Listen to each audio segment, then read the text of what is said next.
Hi everyone, how are you? Hope you all are safe and sound in this alarming period. Now today we're going to start a new chapter about Vedic culture and Aryan.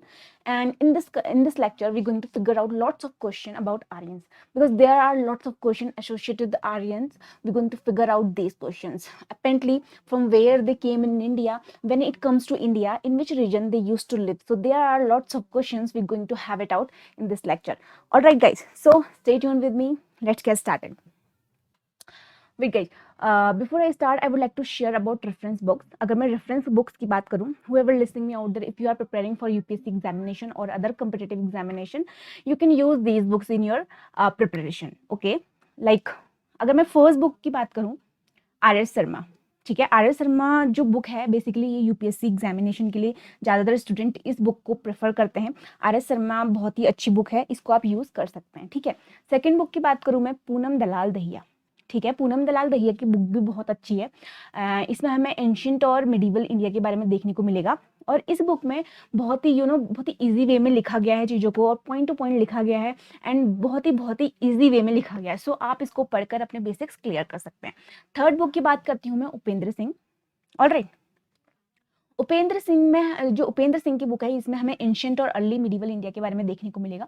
इस book में थोड़ा deep लिखा हुआ है. सो जो बच्चे UGC net के लिए प्रिपेयर कर रहे हो, सो आप इस बुक को प्रेफर कर सकते हैं. ये बुक बहुत अच्छी है. ऑलराइट, तो इन तीनों में से आप कोई भी बुक प्रेफर कर सकते हैं, कोई भी बुक पढ़ सकते हैं जो कि आपके एग्जामिनेशन को और बेहतर करेगी. Alright, so today in this lecture we going to start Vedic culture. Alright, इस लेक्चर में हम वैदिक कल्चर के बारे में पढ़ेंगे या फिर वैदिक एज के बारे में पढ़ेंगे. ठीक है, वैदिक एज का जो टाइम पीरियड होता है बच्चों, वो होता है 1500 to 500 BC. Alright, 1500 to 500 BC के आसपास हमें ये वैदिक एज का टाइम पीरियड देखने को मिलेगा. बेसिकली अगर मैं वैदिक एज की बात करूँ, ये हमारे प्रोटो हिस्ट्री में आता है. ऑलराइट, किस में आता है? प्रोटो हिस्ट्री में. ठीक है, हिस्ट्री को तीन भागों में डिवाइड किया गया है, pre history, proto history and history. अगर आपने इसके बारे में आपको नहीं पता है तो आप मेरे हड़प्पन सिविलाइजेशन के लेक्चर्स दे सकते हैं. वहाँ पे मैंने इन तीनों डिविजन्स को बहुत अच्छे से एलोबरेट करके बताया. सो आप उन लेक्चर्स को देख सकते हैं. ऑलराइट, वैदिक एज जो होता है वो हमारे प्रोटो हिस्ट्री के अंडर में आता है. ठीक है, वैदिक एज दो पार्ट्स में डिवाइड किया गया है. एक आता है हमारा ऋग वैदिक कल्चर, दूसरा आता है हमारा लेटर वैदिक कल्चर. ऑलराइट, अब इसका मतलब क्या है? देखिए, ऋग वैदिक कल्चर हमारा जो हमें देखने को मिलेगा वो 1500 टू 1000 बीसी के आसपास हमें देखने को मिलेगा. वेयर एज हमें लेटर वैदिक कल्चर हमें 1000 टू 500 बीसी के आसपास हमें ये देखने को मिलेगा. ठीक है, ऋग वैदिक कल्चर में हम बेसिकली एक वेद के बारे में पढ़ेंगे, ऋग वेद के बारे में पढ़ेंगे. ठीक है, और लेटर वैदिक कल्चर में हम जो बचे हुए 3 वेद होते हैं, ठीक है, उनके बारे में पढ़ेंगे. सो आज का हमारा जो लेक्चर है वो ऋग वेद के बारे में है और आर्यंस के बारे में है. ठीक है, बेसिकली द अर्ली वैदिक period. So guys stay tuned with me. Alright, first of all अगर हम वैदिक एज को जाने, वैदिक एज के बारे में समझें, सो वैदिक एज को सबसे पहले किसी ना किसी ने तो रिकंस्ट्रक्ट किया ही होगा. ऑलराइट, तभी आज हम वैदिक एज के बारे में पढ़ पा रहे हैं, वहाँ की सोसाइटी के बारे में पढ़ पा रहे हैं. ठीक है, तो वैदिक एज को सबसे पहले रिकंस्ट्रक्ट किसने किया? ठीक है, और इसका रिकंस्ट्रक्शन किसके बेसिस पे हुआ? ठीक है, जो वैदिक एज है उसका रिकंस्ट्रक्शन वैदिक टेक्स्ट के बेसिस पे हुआ. ठीक है, जो वैदिक टेक्स्ट थी, अब ऐसा माना जाता है जो ये वैदिक टेक्स्ट है इनको जो कंपोज किया वो कौन थे? Indo Aryans.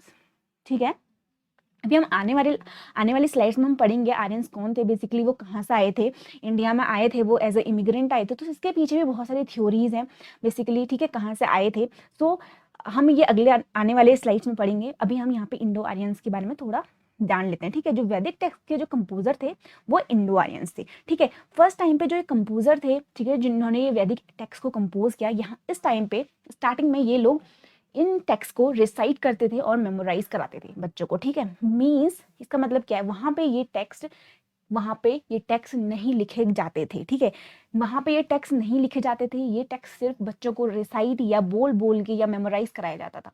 ठीक है, कुछ बहुत सालों बाद आकर इन वैदिक टेक्स्ट को लिखा गया. ठीक है, जो फर्स्ट मैन्युस्क्रिप्ट हमें इस वैदिक टेक्स्ट से रिलेटेड देखने को मिली वो हमें 11th सेंचुरी सी के आसपास हमें देखने को मिली. ठीक है, सो आपको समझ में आया होगा जो वैदिक टेक्स्ट हैं ये फर्स्ट टाइम पे इनको लिखा नहीं जाता था, इनको बोला जाता था बोल बोल के और बच्चों को रिसाइट करा के, बच्चों को मेमोराइज करा के इन सब चीज़ों को याद कराया जाता था.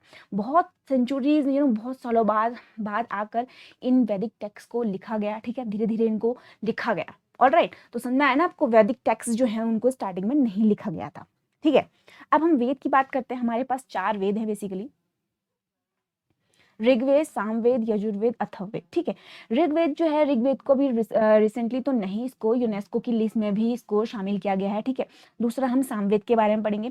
सामवेद जो होता है, ठीक है, सामवेद क्या है, सामवेद में हमें पोएटिक फॉर्म्स मिलेंगी, इसमें हमें सिंगिंग, डांसिंग, ये सब चीजें हमें इसमें देखने को मिलेगी। अगर हम यजुर्वेद की बात करें, यजुर्वेद में हमें प्रोसीजर्स देखने को मिलेंगे, जो कि किसके प्रोसीजर्स होते हैं, किस तरीके से सैक्रिफाइसेस किए जाते हैं, किस तरीके से वहाँ पे यज्ञ किए जाते हैं। You must have heard about that different kinds of sacrifices, all right, like Ashwamedh yagya, Rajasyu yagya, so different kind of, you know, yajna we going to learn, alright. तो यहाँ पे बहुत सारे यज्ञ होते हैं। तो इस यजुर्वेद में बेसिकली प्रोसीजर लिखा गया है, ठीक है, सेक्रीफाइसेस करने का प्रोसीजर और यज्ञ करने के प्रोसीजर इस वेद में लिखा गया है। अगर हम अथर्ववेद की बात करें, अथर्ववेद में हमें मैजिक स्पेल्स, चार्म्स, ये सब चीज़ें देखने को मिलेगी। मीन्स जो जादू टोने से रिलेटेड जो मंत्र होते हैं वो हमें अथर्ववेद में देखने को मिलेंगे, ठीक है।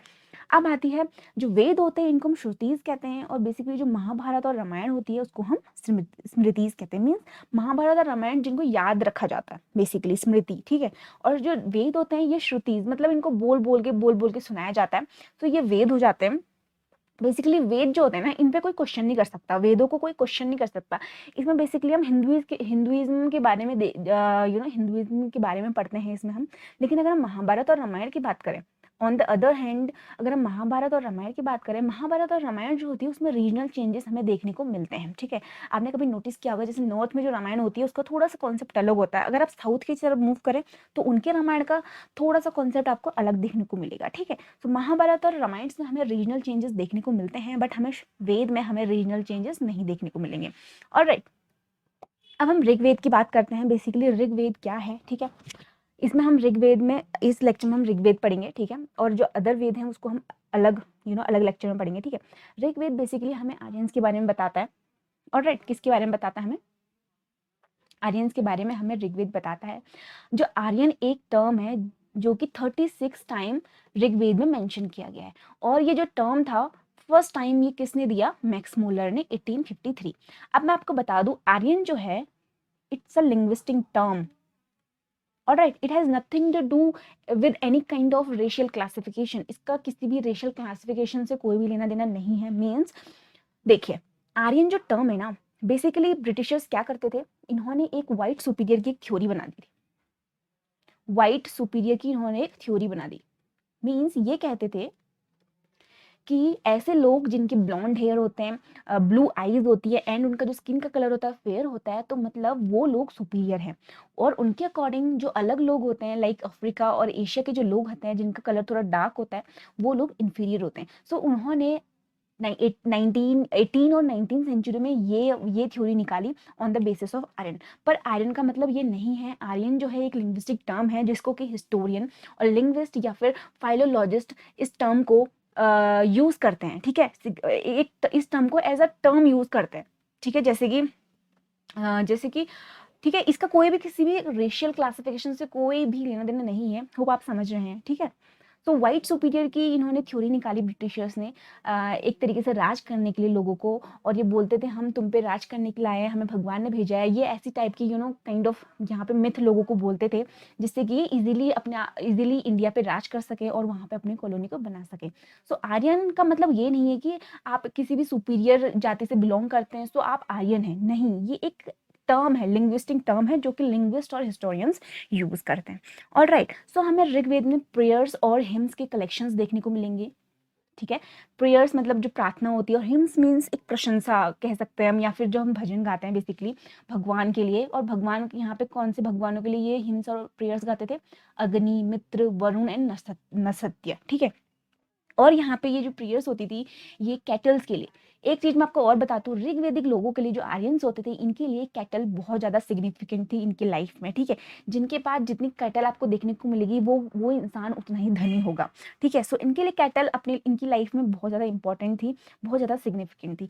और ये प्रेयर्स और हिम्स ये गाते थे बच्चों के लिए, बेसिकली सन के लिए, ठीक है, लड़कों के लिए गाते थे। और हॉर्सेस, कैटल्स के लिए ये हिम्स या फिर ये प्रेयर्स गाया करते थे। हमें ऋग्वेद में 10 मंडल देखने को मिलेंगे। 10 मंडल मीन्स, मंडल मतलब होता है बुक, ठीक है। 2 से 7 जो बुक्स हैं हमें ये अर्लीस्ट एडिशंस हैं, और जो 1 से लेकर 10, 1 और 10 वाली है वो लेटेस्ट एडिशन है, ठीक है। अगर मैं आपको थोड़ा सा बताऊं, देखिए ऋग्वेद, ऋग्वेद जो है, अगर मैं आपको थोड़ा सा इसको डिफ्रेंशिएट करके बताऊं, ऋग्वेद में हमें 10 मंडल देखने को मिलेंगे, ऑलराइट। एंड इसमें हमें 1000 के आसपास हमें इसमें सुक्ता देखने को मिलेंगे, ठीक है। एंड इसमें मंत्रास देखने को मिलेंगे 10,000 के आसपास, ऑलराइट। इसमें मंत्रास देखने को मिलेंगे। अगर मैं मंडल की बात करूं, कभी कभी क्वेश्चंस ऐसे जाते हैं कौन से मंडल में किस चीज़ के बारे में डिस्क्राइब किया गया है, सो ये आपको पता होना चाहिए। जैसे कि मैं आपको कुछ मंडल्स के बारे में यहाँ पे बता देती हूँ, ऑलराइट। जैसे कि थर्ड मंडल है हमारा, हमारे पास थर्ड मंडल है, ऑलराइट। इसमें हमें गायत्री मंत्र के बारे में बताया गया है, ऑलराइट। गायत्री मंत्र के बारे में बताया गया, और इसको किसने कंपोज किया था, विश्वामित्र, ठीक है। ऋग्वेद में हम कुछ पुरोहित के बारे में पढ़ेंगे। पुरोहित का भी एक सिग्निफिकेंट प्लेस होता है ऋग्वेद में, ठीक है। ये राजा जो लीडर होते हैं ट्राइब के, उनको सपोर्ट करते हैं। सो यहाँ पे हम पुरोहित के बारे में पढ़ेंगे, लाइक हमें यहाँ पे विश्वामित्र, वशिष्ठ जैसे पुरोहित हमें यहाँ पे देखने को मिलेंगे, ठीक है।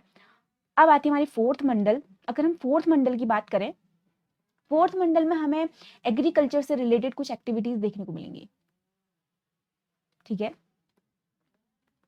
एग्रीकल्चर से रिलेटेड हमें कुछ एक्टिविटीज यहाँ पे देखने के लिए मिलेगी। देन आता है सेवंथ मंडल। सेवंथ मंडल में हमें 10 राजन वॉर के बारे में हमें देखने को मिलेगा, ठीक है।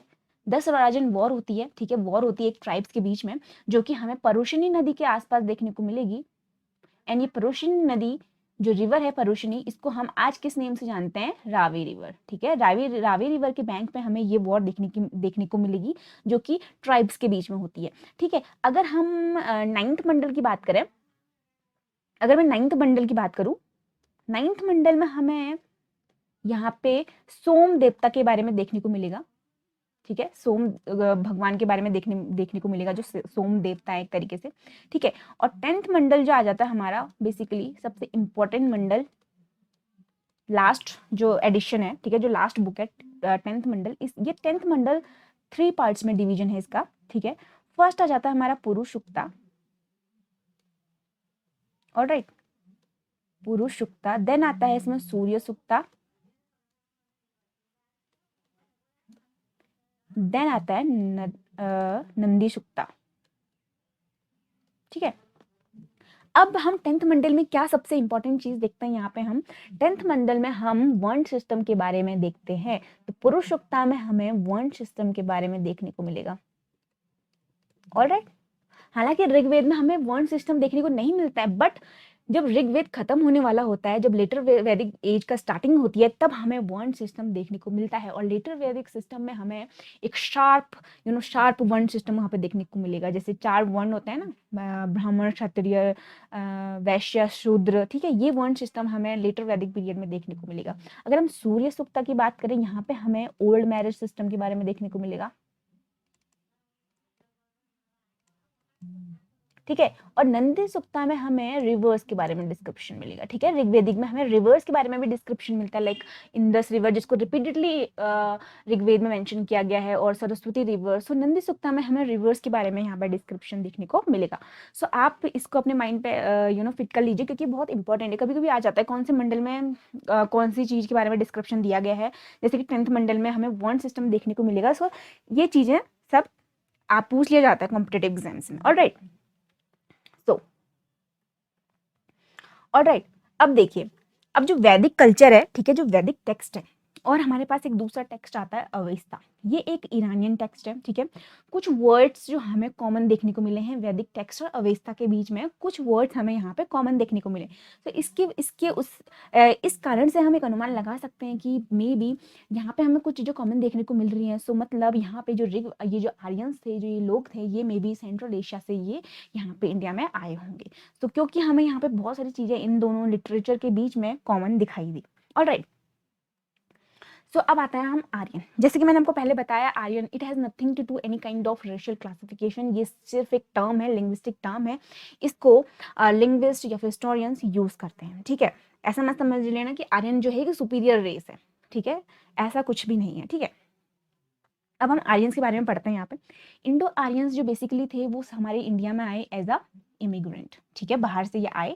बेसिकली क्या कहाँ से आते हैं, ये आते हैं सदर्न साइबेरिया से, जो कि हमें रशिया के सदर्न साइड एक रीजन है वहाँ पे देखने को मिलेगा। फिर इन्होंने कहाँ को मूव किया, इन्होंने मूव किया नॉर्थ ऑफ हिंदुकुश, जो कि हमें अफगानिस्तान वाले एरिया में देखने को मिलेगा। और उस एरिया को हम बेसिकली एक आर्कियोलॉजिकल साइट है वो, उसको हम बोलते हैं BMAC, बक्तीरिया मार्जिनिया आर्कियोलॉजिकल कॉम्प्लेक्स। ऑलराइट, इन्होंने यहाँ मूव किया, फिर इन्होंने यहाँ से इंडिया में मूव किया। सो यहाँ से आर्यन बेसिकली आए। और इस रीजन में जो ये साइबेरिया वाला रीजन है, यहाँ पे हमें एक कल्चर देखने को मिलता है, एंड्रोनोवो कल्चर, ठीक है। तो इससे रिलेटेड हमें बहुत सारे एविडेंसेस मिले हैं, जैसे कि यहाँ पे हमें सदर्न एरिया में हमें यहाँ पे एविडेंसेस मिले हैं, अफगानिस्तान वाले में हमें सेम एविडेंसेस मिले हैं, फिर हमें इंडिया में भी एविडेंसेस मिले हैं। सो हमने इसके अकॉर्डिंग एक असम्पशन लगाया कि ये लोग सदर्न साइबेरिया से इंडिया में आए होंगे, ठीक है। हमें बहुत सारे एविडेंसेस मिले, लाइक स्पोक्ड व्हील, ठीक है, हमें स्पोक्ड व्हील के एविडेंसेस मिले, हमें 5 कल्ट्स के एविडेंसेस मिले, हमें क्रेमेशन के एविडेंसेस मिले, और हमें पिट ड्वेलिंग के भी एविडेंसेस मिले। हमें पिट ड्वेलिंग के एविडेंसेस भी मिले सेंट्रल एशिया में, और हमें इंडिया की बात करें तो इंडिया के नदर्न साइड भी हमें पिट ड्वेलिंग के एविडेंसेस मिले। और ये आर्यन इंडो यूरोपियन लैंग्वेज बोलते थे। अब इंडो यूरोपियन लैंग्वेज क्या है? इंडो यूरोपियन लैंग्वेज एक फैमिली है जिसके अंदर बहुत सारी लैंग्वेजेस आती है बेसिकली, ठीक है। अगर मैं आपको थोड़ा सा इसको डिटेल में बताऊं, देखिए, इसमें इंडो यूरोपियन लैंग्वेज जो है ना, बेसिकली हमारे पास 4 इंपॉर्टेंट ग्रुप्स होते हैं। अगर मैं आपको थोड़ा सा लैंग्वेज बैकग्राउंड के बारे में बताऊं, आपको अगर थोड़ा सा लैंग्वेज बैकग्राउंड के बारे में यहाँ पे बताऊं मैं, तो यहाँ पे बेसिकली 4 ग्रुप्स होते हैं, ठीक है। 4 ग्रुप्स कौन से होते हैं? फर्स्ट होता है इसमें एस्ट्रो एशियाटिक, ऑलराइट। सेकंड होते हैं यहाँ पे तिब्बतो बर्मन, एंड थर्ड होता है हमारा द्रविडियन, एंड फोर्थ होता है हमारा इंडो आर्यन। ऑलराइट गाइस, ये हमारे 4 ग्रुप्स हैं, लैंग्वेज के 4 इंपॉर्टेंट ग्रुप्स हैं, ठीक है। आज हम यहाँ पे इंडो आर्यन ग्रुप की बात करने जा रहे हैं, ठीक है, जिससे कि आपका कंफ्यूजन पूरा क्लियर हो जाएगा यहाँ पे, ठीक है। इंडो यूरोपियन लैंग्वेज ये एक फैमिली है, इसके अंदर बहुत सारे लैंग्वेजेस आते हैं, ठीक है। ये 3 ग्रुप्स में डिवाइड है। फर्स्ट है हमारा इंडो ईरानियन,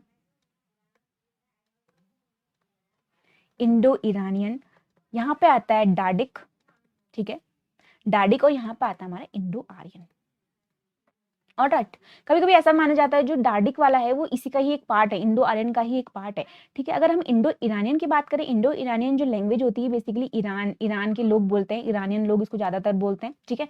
अगर हम डार्डिक की बात करें, ये वाली लैंग्वेज कहाँ बोली जाती है? North Afghanistan side and Pakistan side आपको देखने को मिलेगी, ठीक है, और कश्मीर साइड, कश्मीर साइड आपको देखने को मिलेगी। अगर हम इंडो आर्यन की बात करें, इस ग्रुप में कौन से लोग बोलते हैं, कहाँ के लोग यहाँ पे बोलते हैं? बेसिकली यहाँ पे आ जाता है हमारा पाकिस्तान, इंडिया, बांग्लादेश, ठीक है, and Sri Lanka, Nepal. In areas में ये लैंग्वेज बोली जाती है। और इंडो यूरोपियन लैंग्वेज में यूरोपियन लैंग्वेज भी आ जाती है, लाइक फ्रांस, ठीक है, ब्रिटेन की language and Germany, in areas की भी इसमें लैंग्वेज आ जाती है। थोड़ा सा आपको और इसका डिस्क्रिप्शन बताऊंगा। देखिए, अब अगर मैं इसको डिस्क्राइब करूँ, ठीक है, इंडो आर्यन वाला जो है ये कॉन्सेप्ट, इंडो आर्यन में 3 तरीके के हैं, ठीक है। एक तो ओल्ड इंडो आर्यन है, ओल्ड इंडो आर्यन, ठीक है, ये कौन सी है? इसमें कौन सी लैंग्वेज होती है? वैदिक संस्कृत, ठीक है, वैदिक संस्कृत, ठीक है। वैदिक संस्कृत जो होती है ना, टोटली डिफरेंट होती है। जो हम अभी संस्कृत पढ़ते हैं, बेसिकली जो हमने छोटी क्लासेस में जो संस्कृत पढ़ी होगी, ये उस संस्कृत से टोटली डिफरेंट है, ठीक है। ये ओल्ड इंडो आर्यन है। अब दूसरी आती है हमारी मिडल इंडो आर्यन। इसमें पता कौन सी लैंग्वेज होती है? पाली एंड प्राकृत। और आपने ये जरूर सुनी होगी, ये कौन सी लैंग्वेज है जो कि बुद्धिज्म या फिर जैनिज्म में यूज किया जाता था, ठीक है। फिर आता है हमारा मॉडर्न इंडो आर्यन, ठीक है, मॉडर्न इंडो आर्यन आते हैं। फिर आते हैं हमारी मॉडर्न इंडो आर्यन में कौन सी लैंग्वेज आती है? हिंदी, बंगाली एंड आसामी, ठीक है। आसामी, मराठी, ये सब लैंग्वेजेस हमारी मॉडर्न इंडो आर्यन में आ जाती है। ऑलराइट, सो ये हमारी इंडो आर्यन के अंदर ये लैंग्वेजेस हो गई। सो ये आर्यंस कौन सी लैंग्वेज बोलते थे? ये लैंग्वेज बोलते थे इंडो यूरोपियन लैंग्वेज, ठीक है। So second thing is that ये जो आर्यंस इंडिया में इन्होंने एंट्री मारी, इन्होंने एक वेव में एंट्री नहीं मारी, मीन्स ये एक ही साथ इंडिया में नहीं आई, ये अलग अलग वेव में इंडिया में इन्होंने एंट्री मारी। मीन्स जो हम आर्यंस की बात करते हैं ये ऋग वैदिक पीपल्स होते हैं, ठीक है। ये आर्यंस ऋग वेद के टाइम पे इंडिया पे आए थे। तो इसका मतलब इससे पहले भी कुछ लोग, कुछ आर्यंस जो हैं वो इंडिया में आ चुके होंगे, ठीक है। सो आर्यंस जो हैं वो अलग अलग वेव में आते हैं इंडिया में, ठीक है। एक ही साथ इन्होंने एंट्री नहीं मारी। अब इंडिया में आने के बाद ये कौन से रीजन में बेसिकली ये रहते थे, in which region they used to live? So ये सप्त सिंधु वाले रीजन में ये रहते थे। और ये रीजन कौन सा होता है? 7 रिवर्स का। कौन सा? झेलम, ब्यास, चिनाब, रावी, सतलुज एंड सरस्वती। और इस रीजन में ये लोग रहा करते थे। बेसिकली अगर ये 7 रिवर वाला जो रीजन है बेसिकली पाकिस्तान और पंजाब वाले एरिया में हमें ज़्यादा देखने को मिलेगा, ठीक है। और ऋग्वेद में सिंधु रिवर का भी रिपीटेडली मेंशन किया गया है, बार बार सिंधु रिवर के बारे में हमें बताया गया है, ठीक है। और नेक्स्ट रिवर आती है हमारी सरस्वती। सरस्वती रिवर के बारे में भी यहाँ पे मेंशन किया गया है। उस वहाँ पे सरस्वती रिवर को नदीतमा नाम से इसको मेंशन किया गया है। अभी तो ये सरस्वती रिवर जो है वो विलुप्त हो चुकी है, बट अभी इसकी जगह पे कौन सी हमें रिवर देखने को मिलेगी? घाघरा हकरा रिवर हमें देखने को मिलेगी राजस्थान में। ऑलराइट, सो ये आर्यंस के बारे में हो गया। अब आती हैं डिफरेंट थ्योरीज, ठीक है। अभी तक तो हमने पढ़ लिया कि जो लोग थे ये basically central Asia, southern Siberia से इन्होंने एंट्री मारी इंडिया में। अब इसके पीछे भी बहुत सारी थ्योरीज हैं, बहुत सारे स्कॉलर्स, बहुत सारे हिस्टोरियंस ने अपनी अलग अलग डिफरेंट थ्योरीज दी, ठीक है। किसी ने बोला कि ये लोग जो थे वो यूरोपियन मतलब यूरोप से आए थे, किसी ने बोला सेंट्रल एशिया से आए थे, किसी ने बोला आर्कटिक, किसी ने बोला तिब्बत से आए थे, कोई बोलता है कि इंडिया का ओरिजिन था इनका। सो अलग अलग हिस्टोरियंस के अलग अलग पॉइंट ऑफ व्यू हैं इसके अकॉर्डिंग, ठीक है। सो पहले सर विलियम जोन्स जो थे इन्होंने कहा कि ये जो ये लोग हैं ये यूरोप कॉन्टिनेंट से इन्होंने एंट्री मारी, ठीक है। मैक्स मुलर ने कहा सेंट्रल एशिया से, ठीक है। सो बेसिकली मैक्स मुलर की जो थ्योरी होती है इसको ज़्यादा प्रेफरेंस दी जाती है, सेंट्रल एशियन वाली। ऑलराइट, डॉक्टर बाल गंगाधर तिलक होते हैं, ये बोलते हैं कि आर्कटिक रीजन से आए थे। और दयानंद सरस्वती बोलते हैं कि ये तिब्बत वाले रीजन से आए थे, मीन्स जो ईस्टर्न साइड चाइना के आसपास हमें देखने को मिलेगा, ठीक है। देन डॉक्टर संपूर्णानंद और एसी दास बोलते हैं कि ये सप्त सिंधु रीजन से ही इनका ओरिजिनेशन हुआ। गंगानाथ झा बोलते हैं कि ये ब्रह्म ऋषि देश से आए थे। ब्रह्म ऋषि देश कौन सा रीजन हो गया इंडिया में? गंगा और यमुना वाला जो रीजन हमें देखने को मिलेगा वहाँ, वो उस रीजन को हम ब्रह्म ऋषि देश कहते हैं, ठीक है। थर्ड थिंग आती है हमारी, ये एक इंस्क्रिप्शन है, वो का जो कोई इंस्क्रिप्शन है ये हमें टर्की में देखने को मिलेगी। सो इस इंस्क्रिप्शन में हमें 4 गॉड्स, यहाँ पे इस इंस्क्रिप्शन में 4 गॉड्स को मेंशन किया गया है। उन 4 गॉड्स का नाम है इंद्र, ठीक है, इंद्र, वरुण, मित्र, नसत्य। और यही 4 गॉड का मेंशन हमें वैदिक कल्चर में भी देखने को मिलेगा। सो इसके अकॉर्डिंग हम एक अजम्पशन लगा सकते हैं कि इन लोगों का कोई ना कोई कनेक्शन होगा, या तो फिर ये लोग सेंट्रल एशिया से ही इन्होंने इंडिया में एंट्री मारी होगी, क्योंकि यहाँ इनके इंस्क्रिप्शन में भी यही गॉड्स का मेंशन किया गया। और वैदिक टेक्स्ट में हम अगर देखें तो वहाँ पे भी इन 4 गॉड्स को मेंशन किया गया। सो दोनों के दोनों जो प्लेसेस हैं वो एक क्या दिखा रहे हैं? कनेक्शन दिखा रहे हैं आपस में। ऑलराइट, सो इसीलिए हम सेंट्रल एशियन थ्योरी को ज़्यादा प्रेफरेंस देते हैं। अब आती है यहाँ पे ट्राइब्स एंड वॉर्स। देखिए जो ऋग्वैदिक पीरियड्स होता है ना, यहाँ पे वॉर्स होती है, ट्राइब्स के बीच में बहुत ज़्यादा यहाँ पे वॉर्स होती है, ठीक है। आर्यंस के बीच में वॉर होती है, एंड यहाँ पे जो लोग रहते होंगे पहले से ही इंडिया में उनके बीच में वॉर्स होते हैं। और यहाँ पे जो पहले से लोग रहते थे वो थे दास एंड दस्यूज, ठीक है। जो लोग थे ये पहले से जो इंडिया में रह रहे थे आर्यन के आने से पहले ही, ये क्या थे? दास और दस्यूज। ऑलराइट, सो इनके बीच में कन्फ्लिक्ट्स होता था, आर्यंस और इनके बीच में कन्फ्लिक्ट्स होता था। जो आर्यंस थे इनका एक सॉफ्ट कॉर्नर था दास की तरफ, बट ये जो दस्यूज होते थे उनको बिल्कुल भी अच्छा नहीं मानते थे, इसलिए इन्होंने दस्यूज के ऊपर इनकी बहुत ज़्यादा के साथ इनकी लड़ाई हुई, ठीक है। सो हमें एक दस्यु हत्या करके एक वर्ड भी हमें ऋग्वेद में देखने को मिलेगा बार बार। सो इससे पता चलता है कि ये लोग कितना चिढ़ते थे दस्युज से और इन्होंने कितना उनकी स्लाउटरिंग उस वक्त की है।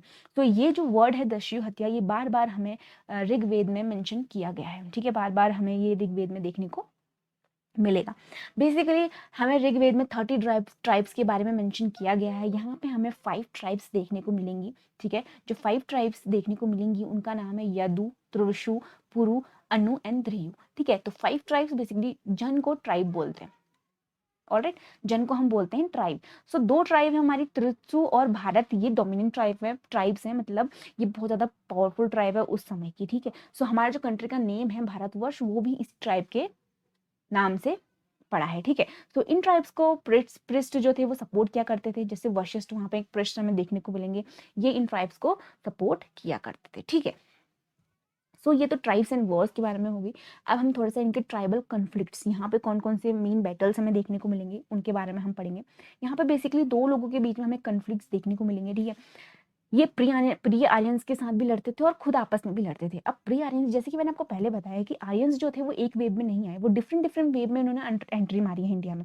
सो ऐसा बोला जाता है मे बी ये दास और दस्यूस जो होंगे ये पहले आर्यन से पहले आए हुए आर्यंस होंगे। सो इनको प्री आर्यंस भी बोला जाता है, ठीक है। सो इन्होंने, इनके कॉन्फ्लिक्ट्स अलग अलग लोगों से होते हैं। तो इसमें इनकी एक लड़ाई होती है, बैटल ऑफ 10 किंग्स। ये बहुत ज़्यादा इंपॉर्टेंट है, ठीक है। बैटल ऑफ 10 किंग्स हमें देखने को मिलेगी, ये 10 राजन वॉर भी से बोलते हैं। ये हमें परुशनी रिवर के आसपास हमें ये देखने को मिलेगी, जो कि रावी रिवर है, मॉडर्न नेम इसका रावी रिवर है। यहाँ पे क्या होता है, भारत, हमारे पास एक भारत ट्राइब है, ठीक है। इसकी लड़ाई होती है 10 ट्राइब से, ठीक है। 1 2 3 4 5 6 10 ट्राइब से यहाँ पे इसकी लड़ाई होती है। अब क्या होता है, जो भारत ट्राइब होती है जीत जाता है, ठीक है। भारत ट्राइब जो होती है वो जीत जाती है। सो यहाँ पे 5 इसमें आर्यंस होते हैं और 5 इसमें नॉन आर्यंस ट्राइब होते हैं, ठीक है। सो यहाँ पे भारत ट्राइब जो होती है वो जीत जाती है, और इस यहाँ पे एक ट्राइब और होती है जो कि इसके अगेंस्ट में लड़ रही थी, जो कि जिसका नाम क्या था, पुरु। फिर ये क्या करती है, पुरु ट्राइब क्या करती है, ये हाथ मिला लेती है भारत ट्राइब के साथ और एक नया क्लैन का फॉर्मेशन कर लेती है, उसको हम बोलते हैं कुरु ट्राइब, ठीक है। हम बाद में लेटर वैदिक एज में हम देखेंगे जो ये लोग होते हैं आर्यंस, ये बेसिकली सेमी नोमेडिक थे। इनका काम ही पेस्टोरलिंग का काम था, ठीक है। एग्रीकल्चर इनका सेकेंडरी ऑक्यूपेशन था। तो ये सेमी नोमेडिक थे, ये मूव करते रहते थे। हम धीरे धीरे देखेंगे लेटर वैदिक एज में ये कहाँ को मूव करेंगे, ईस्ट साइड मूव करेंगे, गंगा यमुना वाले दोआब रीजन की तरफ ये मूव करेंगे धीरे धीरे। उसके बाद हम देखने को मिलेगा, हमें लेटर वैदिक के बाद महाजनपद हमें देखने को मिलेंगे। सो ये एक सीक्वेंस में चलता है, ऑलराइट। अब हम इनकी थोड़ा सा मटेरियल लाइफ को जानते हैं। मटेरियल लाइफ मीन्स भौतिक लाइफ को इनकी जानने की कोशिश करते हैं बेसिकली, ठीक है। बेसिकली ये लोग पेस्टोरल थे, चरवाहे, ठीक है। इनका जो एग्रीकल्चर था वो सेकेंडरी ऑक्यूपेशन था। एंड यहाँ पे हमें दो ग्रुप से बेसिकली मेन दो ग्रुप देखने को मिलेंगे, जो कि कौन से थे, पृष्ठ और राजा। राजा ट्राइब एक लीडर होता था ट्राइब का, ठीक है। लीडर होता था, ये ट्राइब का लीडर होता था, जिसको हम जनस्य गोपा बोलते हैं, जिसको हम जनस्य गोपा बोलेंगे, ठीक है। देन होता क्या, ये जो राजा होता है ना ये टोटली डिफरेंट होता है। अब हमें आगे वाले लेक्चर्स में हमें महाजनपद के बारे में जब हम पढ़ेंगे, महाजनपद में जो राजा होते हैं वो टोटली डिफरेंट होते हैं। वहाँ पे जो राजा होते हैं उनके पास अपनी खुद की आर्मी होती है, उनके पास अपने कैपिटल सिटीज होते हैं, उनके पास अपने खुद के पैलेसेस होते हैं। सो वो राजा इस राजा से टोटली डिफरेंट है। यहाँ पे इस राजा का काम सिर्फ लड़ाई करना है, ये एज अ लीडर काम करेगा, बैटल में जाएगा और उस बैटल को जीत कर आएगा। और इसके पास ऐसा कोई भी कैपिटल सिटी नहीं होता है, इसके पास कोई ऐसा पैलेस नहीं होगा, ना ही इसके पास कोई आर्मी होगी, ना ही इसके पास कोई ऐसा पावर होती है जिससे कि ये टैक्स कलेक्ट कर सके, ठीक है। इसका काम बस ये होता है कि लड़ाई करना। और बेसिकली ऋग्वेदिक पीपल ऐसे पीपल थे जिनकी लाइफ में काऊ जो थे, जो गाय होती है, वो बहुत ज़्यादा सिग्निफिकेंट थी। और जो ये लड़ाइयाँ होती थी ये काऊ के लिए यहाँ पे बेसिकली हमें लड़ाइयाँ देखने को मिलेगी, ठीक है। ये काऊ के लिए लड़ाई करते थे, ऑलराइट, ठीक है। काऊ यहाँ पे हमें बहुत ज़्यादा सिग्निफिकेंट है, ऑलराइट ऑलराइट। आप इसे बिल्कुल माइंड पे रखिए। ये कॉपर का भी यूज़ करते थे, ठीक है, खेतरी माइन से देखने को मिलेगा हमें। यहाँ पे स्पोक्ड व्हील का ही यूज़ करते थे। इन्हें वेपन्स की ज़्यादा नॉलेज नहीं थी, बट ये वेपन्स बना लेते थे, लाइक कॉपर और ब्रॉन्ज के इनके पास वेपन्स होते थे, क्योंकि इस समय तक अभी आयरन की खोज नहीं हुई है। आयरन हमें लिटिल वैदिक एज में देखने को मिलेगा, ठीक है। यहाँ पे क्राफ्ट का भी वर्क कर लेते थे, चेरोइड मेकिंग, ठीक है, cart making, carpentry, metal working, pottery जैसी भी ये चीज़ें कर लेते थे। ऑलराइट, यहाँ पे और प्राइवेट प्रॉपर्टी का कोई कॉन्सेप्ट नहीं था, ठीक है। प्राइवेट प्रॉपर्टी का यहाँ पे कोई भी कॉन्सेप्ट नहीं था। सेकंड थिंग इज हमें एक वर्ड देखने को मिलेगा यहाँ पे, अयस। अयस जो होता है बेसिकली यहाँ पे कॉपर या फिर कॉपर ब्रॉन्ज के लिए हमें ये वर्ड मेंशन किया गया है, ठीक है। सो आप इसे याद कर लीजिए, कभी कभी आ जाता है कि अयस जो वर्ड है वो किस चीज को डिफाइन करता है, किस चीज को ये बताता है, ठीक है। सेकेंड थिंग हमें इसमें समुद्र के बारे में भी देखने को मिला है ऋग्वेद में। समुद्र के जो बारे में यहाँ पे मेंशन है, यहाँ पे है कलेक्शन ऑफ वाटर के सेंस में, ठीक है। यहाँ पे हमें बोट्स के बारे में भी यहाँ पे मेंशन किया गया है ऋग्वेद में, ऑलराइट। मैंने आपको पहले बताया ऋग्वेदिक पीपल ऐसे लोग थे जिनकी लाइफ में काऊ बहुत ही ज्यादा सिग्निफिकेंट है। तो काऊ के लिए जो ये लड़ाइयाँ करते थे उनको अलग अलग नाम से बोला जाता था, गविष्टि, गवेषणा, गोशु और गव्यत, ठीक है। अब मेजरमेंट ऑफ टाइम के लिए भी इन्होंने कुछ टर्म दिए थे, जैसे कि हम अभी टाइम, जैसे हमारा मॉर्निंग का पीरियड होता है, सुबह का पीरियड हम मॉर्निंग बोलते हैं, फिर दिन का जाता है नून, फिर देन शाम का जाता है इवनिंग। सो यहाँ पे मेजरमेंट ऑफ टाइम के लिए भी कुछ टर्म्स हैं, जैसे गोधूली, डस्क, संध्या काल वाला जो टाइम पीरियड होता है, समगवा जो कि मॉर्निंग वाला टाइम पीरियड होता है, ठीक है, सुबह वाला होता है। यहाँ पे बफेलो को भी एक नाम दिया गया है, क्या, गौरी या फिर गवाला, ठीक है। गोजित किसको क्या कहा गया है, जो कि विनर्स ऑफ काउ, मतलब जिनने काउ जीत लिया, मतलब जिसने बैटल में वो काउ जीत लिया, वो उनके लिए हीरो हो गया, ठीक है। और एक वेल्दी पर्सन, इनकी लाइफ, इनकी सोसाइटी में एक वेल्दी पर्सन वही होता था जो जिसके पास कैटल का अमाउंट बहुत ज्यादा होता था, मतलब उसके पास कैटल्स बहुत ज्यादा होते थे, और उसको बोलते थे गोमत। और राइट, सो आप देख सकते हैं इन वैदिक ऋग वैदिक पीपल्स की लाइफ में काउ कितनी ज़्यादा सिग्निफिकेंट है, कितनी ज़्यादा इंपेरेटिव है। सो आज हमने इस लेक्चर में सिर्फ कुछ हमने आर्यन के बारे में जाना, ऋग्वेद के बारे में जाना, और हमने इनकी मटेरियल लाइफ के बारे में जाना। आने वाले लेक्चर में मैं आपको इनकी पॉलिटी, इनकी सोशल लाइफ, इनकी इकोनॉमिक लाइफ और एग्रीकल्चर के बारे में बताऊंगी। So guys, till then, bye bye, take care, and please keep watching this video. If you haven't subscribed it, please subscribe it. It's totally gonna enjoyable for you. All right, so let's catch up soon. Bye bye.